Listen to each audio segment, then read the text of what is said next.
Hello guys, welcome back to our channel Jyotindra Nandi's vlog.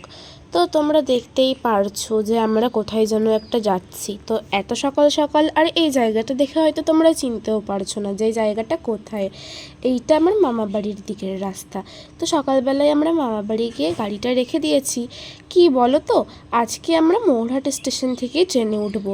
আমাদের Bagula station থেকে ট্রেনে উঠলে ট্রেনে অনেক ভিড় হয়, যেহেতু বগুলা একটু বেশি যানজট হয় আর মৌরহাট স্টেশনটা একটু কম। মানে বগুলার আগের স্টেশন হচ্ছে মৌরহাট, যেখানে আমার মামা বাড়ি।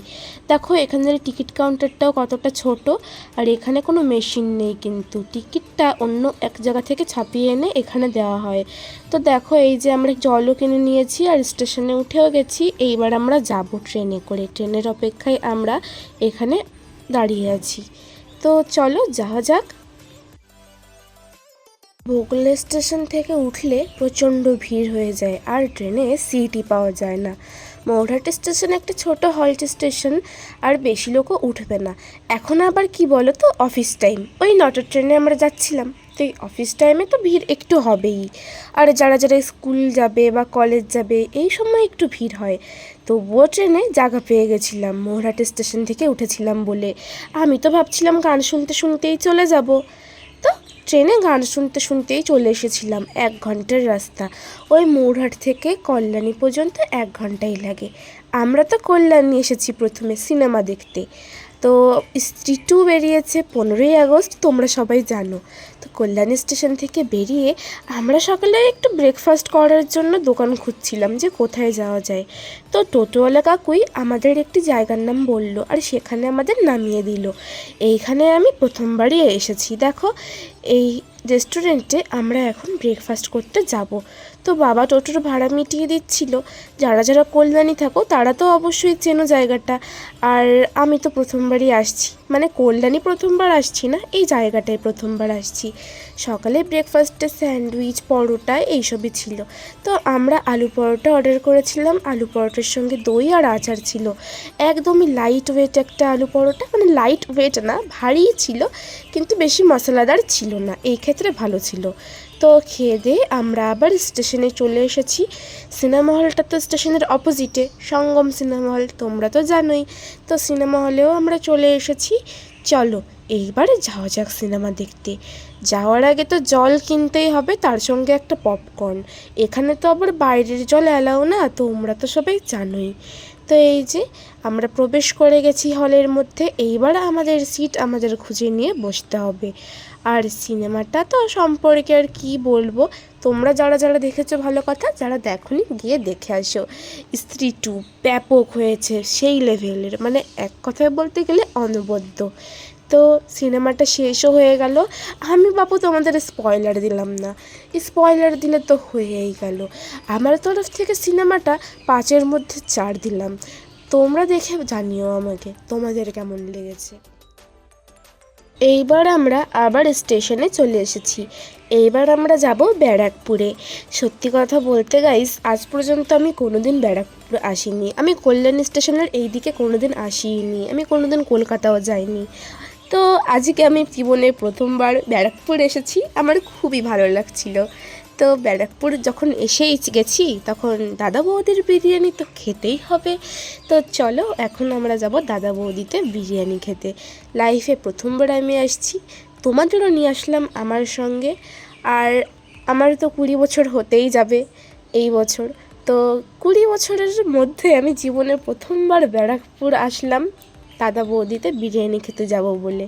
তো তোমরা তো জানোই, একদমই স্টেশনের কাছেই দাদা বৌদি হোটেল, সেখানেই আমরা চলে এসেছি বিরিয়ানি খেতে।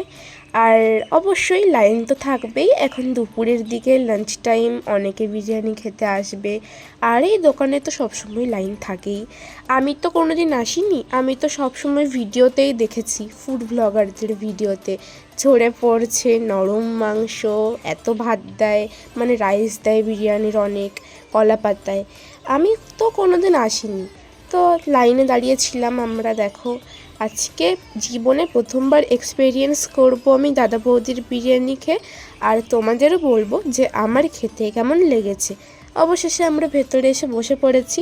আমাদের পেছনেই সেই লোগোটা ছিল দাদা বৌদির। আর এই যে মেনু কার্ড ছিল, তো আমি দেখছিলাম এখানে অনেক জিনিসই পাওয়া যায়, এমনটা না যে শুধু বিরিয়ানি। এখানে অনেক ধরনের জিনিস, স্টার্টার ছিল, তারপর তন্দুরি আইটেম, বিভিন্ন ধরনের জিনিস, ভাতও পাওয়া যায় এখানে। তো আমরা তো বিরিয়ানি খাবো, তাই চলো আমরা বিরিয়ানি দেখি যে বিরিয়ানির দামটা কত এখানে।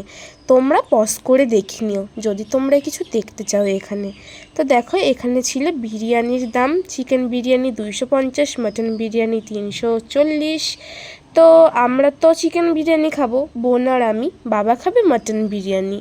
তো চলো এইবার অর্ডার দেওয়া যাক। অর্ডার দেওয়ার প্রায় সাথে সাথেই চলে এসেছে বিরিয়ানি, আর এখান থেকে জলের বোতল দেওয়া হয় কমপ্লিমেন্টারি। তো সেই জলের বোতলগুলো ছোট ছোট ছিল, এই দেখো একদমই পুচকে পুচকে জলের বোতল, আর বিরিয়ানি দিয়ে গেছে আমাদের। তো চলো গরম গরম বিরিয়ানি এইবারে টেস্ট করে দেখা যাক। তো ওইদিকে বাবা খাচ্ছিল, বাবা তো খেয়ে ভালোই বলেছে মাটন বিরিয়ানি। তো বোন এখানে ভিডিও করছিল বাবার মাটন বিরিয়ানির, আর এই যে বোন খাচ্ছিল, এই যে আমি খাচ্ছিলাম। এই দেখো বোনের একটা গোটা লেগ পিস পড়েছে, ও তোমাদের সেটাই শো করছিল। আর রাইসটা এত গরম ছিল যে হাত দিয়ে ধরাই যাচ্ছিল না, আর মাংসটা এত নরম তুলতুলে ছিল কি বলবো। দেখো এই যে বোন খাচ্ছিল, আর বোন তো খেয়ে বলেছে দারুণ খেতে, এই রকম বিরিয়ানি আমরা আজ পর্যন্ত কোনো দিন খাইনি। সত্যি বলতে আমাদের এইদিকে অত ভালো বিরিয়ানিও তো পাওয়া যায় না, তাই। আর দেখো এই যে আমি খাচ্ছিলাম, গরমের জন্য ধরা যাচ্ছিল না। একটু আলু ভেঙে নিয়ে, একটু মাংস ভেঙে নিয়ে, আর এইখানের স্যালাডটা সম্পর্কে আলাদা করে কি বলবো, সেই বিখ্যাত চাটনি পুদিনার। তো সেই সব দিয়ে একটা সুন্দর বাইট বানিয়ে যেই মুখে দিলাম, এত সুন্দর একটা স্বাদ লাগলো গাইস। সত্যি বলতে দাদা বৌদির বিরিয়ানি আমি তো আগে কোনো দিন খাইনি, আমি প্রথম খাচ্ছি। তোমরা অনেকেই বলো যে নাকি বিরিয়ানির কোয়ালিটি অনেকটা ডাউন হয়েছে, আমি তো জানি না, কারণ আমি প্রথমবারই খেলাম। তো যেইটুকু আমরা খেয়ে পারিনি সেইটা আমরা পার্সেলে নিয়ে নিয়েছি, কারণ এত বিরিয়ানি খাওয়াই যাচ্ছিল না।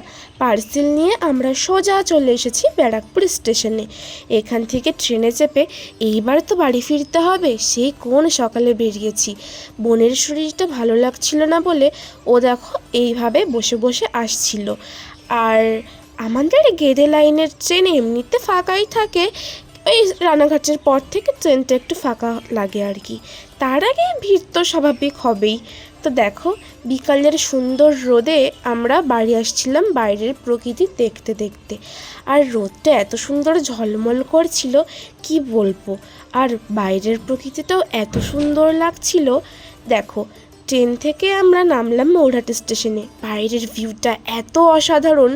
তোমরা বলো শহরের দিকে কি এইরকম স্টেশন থেকে ভিউ তোমরা পাবে? কখনোই পাবে না, এইরকমটা শুধু গ্রামেই দেখা যায়, এত সুন্দর ভিউ।